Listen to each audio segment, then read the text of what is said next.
మమతా బెనర్జీ ఒక రాష్ట్ర ముఖ్యమంత్రి అయినా సరే జాతీయ రాజకీయాల్లో ఒక సంచలన వ్యక్తి. కమ్యూనిస్టు కంచుకోటను కూల్చి బెంగాల్లో అధికారం చేపట్టిన ఆమె జాతీయ రాజకీయాల్లో కూడా తనదైన ముద్ర వేశారు. కేంద్ర రైల్వే శాఖ మంత్రిగా పనిచేసిన మమతకు అనేక రాష్ట్రాలతో సత్సంబంధాలు ఉన్నాయి. అందుకే తృతీయ ఫ్రంట్ అని ఎవరైనా ప్రకటన చేయగానే ముందుగా వినిపించే పేరు మమతా బెనర్జీనే. ఫెడరల్ ఫ్రంట్ గురించి ప్రకటన చేసిన తరువాత మొదటిగా కేసీఆర్ బెంగాల్ వెళ్లి మమతనే కలిసి వచ్చారు. అప్పటి నుంచి మమత కీలకంగా మారిపోయారు. అయితే మమత మోదీ వ్యతిరేకి గాని బీజేపీ కాంగ్రెస్ల వ్యతిరేకి కాదు అనే వాస్తవం కేసీఆర్ కి తెలియడానికి ఎన్నో రోజులు పట్టలేదు.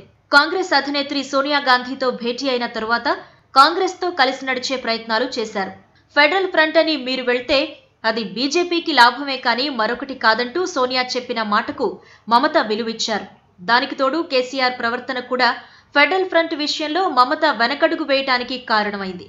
కుమారస్వామి ప్రమాణ స్వీకారం మోదీ పతనానికి నాంది అంటూ విపక్షాలు గర్వంగా ప్రకటించిన సంగతి తెలిసిందే. అలాంటి కార్యక్రమానికి కేసీఆర్ హాజరు కాలేదు. అలాగే దక్షిణాది ఆర్థిక మంత్రుల సమావేశానికి కూడా తెలంగాణ ఆర్థిక మంత్రి ఈటెల రాజేందర్ హాజరు కాలేదు. ఢిల్లీ ముఖ్యమంత్రి అరవింద్ కేజ్రీవాల్ కేంద్రంపై చేస్తున్న పోరాటానికి కూడా కేసీఆర్ మద్దతు ప్రకటించలేదు. శివసేన వంటి ఎన్డీఏ మిత్రపక్షాలు దానికి మద్దతు పలికినా కేసీఆర్ మాత్రం ముందుకు రాలేదు. అలాగే త్వరలో రాజ్యసభ డిప్యూటీ చైర్మన్ పదవి విషయంలో కాంగ్రెస్ సహా విపక్షాలు తమకు మద్దతు ఇవ్వాలని అడిగినా కేసీఆర్ నో అన్నారు. దీంతో మమత స్పీడ్ పెంచారు. ఈ కారణంతో కాంగ్రెస్ సీనియర్ నేత సోనియా గాంధీ రాజకీయ సలహాదారు అహ్మద్ పటేల్ ని కలిసి దాదాపు గంట పాటు మంతనాలు జరిపిన సంగతి తెలిసిందే. ఇది ఒక కీలక పరిణామం. దీనికి సంబంధించి జాతీయ మీడియా కూడా ఎలాంటి కథనాలు ప్రసారం చేయకపోవటం గమనార్హం. దీంతో మమత కేసీఆర్ ని లైట్ తీసుకున్నారు అనే అభిప్రాయం జాతీయ స్థాయిలో వినపడుతోంది.